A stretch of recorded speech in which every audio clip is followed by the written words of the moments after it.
Right now on Denver 7 News at 7 o'clock on Local 3, 5 adults found dead in a Commerce City apartment. Meanwhile, a baby and another woman inside made it out alive. Now neighbors are trying to process what happened.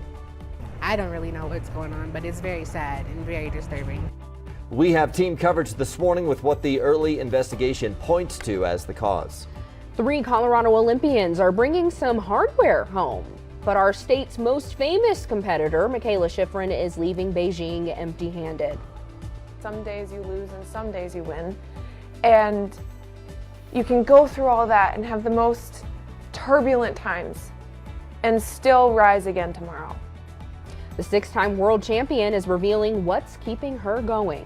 Also, snow and a big temperature drop is coming for the metro. It is a Denver 7 weather action day as we track the changing winter conditions. And it looks like Lisa has a few numbers missing from her 7-day forecast, but that's how cold it's going to be. Thanks for joining us. I'm Brian Sanders. And I'm Micah Smith. We want to get right to our Denver 7 weather action day. Check out Futurecast. Snow moving in from the mountains to the metro over the next few days. Let's bring in meteorologist Lisa Hidalgo. Lisa, the real story here in the metro today, again, is that cold that's moving in. Yeah, that front's going to hit this afternoon, so it's going to move in from the north. The winds are going to shift. Right now, it's really pretty. We had a gorgeous sunrise, and from City Park, you can see how much of that snow melted off this weekend. Highs yesterday were in the low to mid 60s. Today, still fairly mild. We're going to hit a high of about 50 degrees here between about noon and 1, and then it's going to get colder from there. Once that front starts to push in from the north, we're going to see the winds pick up, and we'll see even a little light snow develop tonight. Snow, though, today for the most part is going to be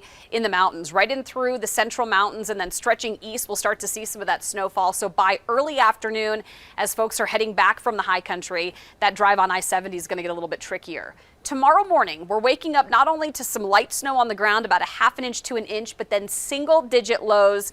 And yeah, Brian's right. We're missing a few numbers on that wake-up forecast. Highs tomorrow only in the teens, and it's going to stay this cold, it looks like, through early Thursday. We'll take a closer look at just how cold it's going to get Wednesday morning, coming up, Katie, in a few minutes. Some much different conditions on the way. Thank you, Lisa. In terms of real conditions here across the metro, we're dry, but we have a report of a rollover crash on I-25 northbound, just approaching 58th Avenue. You can see some of that stop-and-go traffic. Currently, 3 left-hand lanes are blocked, and let me show you that on the map. Right now, it is quite a bit of a delay. 15 minutes it'll take you to get past this accident. So you're seeing that stop-and-go traffic all the way back to I-70, but that's the biggest issue on our highways right now. It's a 40-minute drive, clocking in northbound I-25 from Colfax all the way up to Northwest Parkway, southbound running just fine. Starting to see a little slowdown on 270, lighter than usual at this time in the morning because it's President's Day, and then down south from C470 to Colfax and north and southbound, just about 14 minutes at this hour. No problems into the high country right now. Wide open roads on I-70. We'll keep you posted on how it develops, though, through the morning. All right, thank you, Katie. To stay ahead of the next winter storm coming our way, download the free Denver 7 Plus app for both your cell phone and streaming device. We have a 24/7 weather stream there, an interactive radar, and an hour-by-hour forecast. And you can download it to your Roku, Amazon, Apple, or Android device.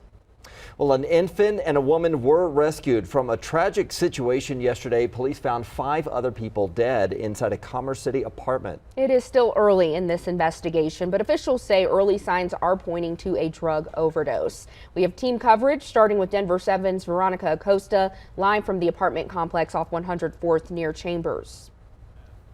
Well, police are still putting together the pieces of what exactly happened here. That police tape that was up yesterday, those officers and investigators that were here, they're now gone. So let's run you through exactly what we know. We know 3 women and 2 men were found dead inside of the North Range Crossings apartment complex that's right here behind me in Commerce City. Police found those 5 adults after being called around 3:45 yesterday afternoon. Still unclear exactly what led to the death of those 5 adults, but police did say they found substances that could be described as, quote, illicit narcotics inside that unit. They said no hazardous gas was detected inside. That woman and that 4-month-old baby were also in that unit. Police did say both were okay. Commerce City Chief of Police Clint Nichols expressed how grateful he was those 2 were fine, but he also shared how tough of a situation this is going to be for that 4-month-old baby. There are some people dead inside of an apartment and an infant lived. I hope the parents were not in there, but I've been doing this long enough. I would probably be safe to suggest that the parents probably were inside. And so for the infant, Yeah, that's going to be a long time without parents. And it's important to point out that police did say there's no threat to the community or the public this morning. Of course, this all as that investigation continues. Coming up in the next half hour, we're talking with some neighbors about how they're feeling after this. We're live in Commerce City this morning. I'm Veronica Acosta, Denver 7. Yeah, heartbreaking how that little child is involved in this situation. Thank you, Veronica. The prosecutor, the district attorney for that community, added some context, though, with where the investigation might be headed. Christian Lopez continues our team coverage. And Christian, the district attorney says early indications show a deadly drug overdose might be the cause. Yeah, definitely a very tragic situation. We spoke with District Attorney Brian Mason, who represents Commerce City. He was out here on the scene last night. He says preliminary reports show that the 5 adults believed they were taking one drug, but it was actually fentanyl. Now, he says it's still too early to confirm, but early reports are indicating that this is what happened. Mason says that they do have suspicions as to what drug they believe the adults thought they were taking, but they're not releasing that right now. One thing he did say loud and clear, though, is that no drug is safe. Folks are taking drugs thinking they're cocaine or heroin or meth, even sometimes marijuana, certainly other opioids like drugs that people think are legal. And they're laced with fentanyl. And fentanyl is a killer, and it's a quick killer. And fentanyl is way throughout our community right now. It's all throughout the United States, and it is killing people who unsuspectedly think they're taking a different kind of drug. He says it's difficult to track where the drugs are coming from, but they are looking into it. They are treating this as a criminal investigation. And he says penalties for distribution need to increase to prevent this type of nightmare situation from happening. We are live in Commerce City this morning. I'm Christian Lopez, Denver 7. Turning now to the crisis in Ukraine. President Biden says he will meet with Russian President Vladimir Putin if Russia does not invade. The announcement comes after Russia took back an earlier pledge to remove troops from the border. ABC's Faith Abube is live in Washington with the latest. This morning, a crucial meeting anticipated between President Biden and Russia's Vladimir Putin, both leaders tentatively agreeing to the summit. Provided Russia doesn't attack Ukraine, Secretary of State Antony Blinken is expected to lay the groundwork for the summit in his meeting with his Russian counterpart Thursday. Over the weekend, heavy shelling in eastern Ukraine. Russian-backed separatists and the Kremlin lobbying unsubstantiated accusations against the Ukraine government. U.S. officials worry Russia could seize on the situation as a pretext for war. Sources tell ABC News Russian commanders have been given orders to plan to invade. The U.S. believes that Putin has told his tactical commanders to be prepared, to move into position ready to conduct an attack. That's very different from Putin making the actual decision and saying, "You will attack." Meanwhile, Russia is still adding more fuel to the volatile situation. The Kremlin announcing its troops that have been conducting massive drills in Belarus near Ukraine will remain. Russia has massed more than 150,000 troops on 3 sides of Ukraine. Some analysts say that number is possibly as high as 190,000. According to U.S. officials, about half of the Russian troops are now in attack positions. President Biden convening his national security team, hoping Russia will take the diplomatic option. Crippling sanctions also on the table if Russia decides to invade. We are talking about the real possibility of war in Europe. And overnight, in a letter to the UN, the U.S. claims it has credible information that shows Moscow is creating a list of identified Ukrainians to be killed or sent to camps following a Russian military occupation. In Washington, Faith Abube, ABC News.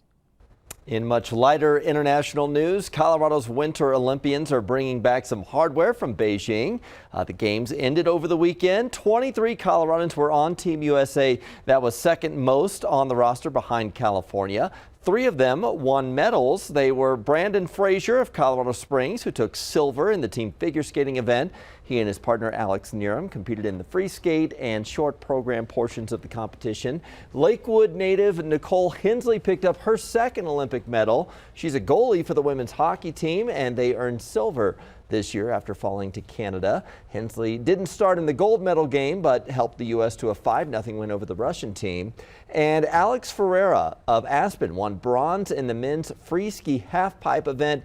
It's the second consecutive Olympics where he has medaled. He took silver in the same event back in 2018.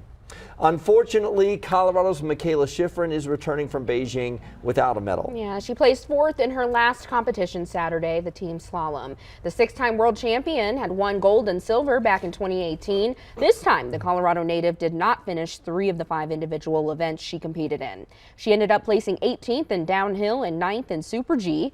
Shiffrin sat down with CNN to talk about the challenges of this year's games.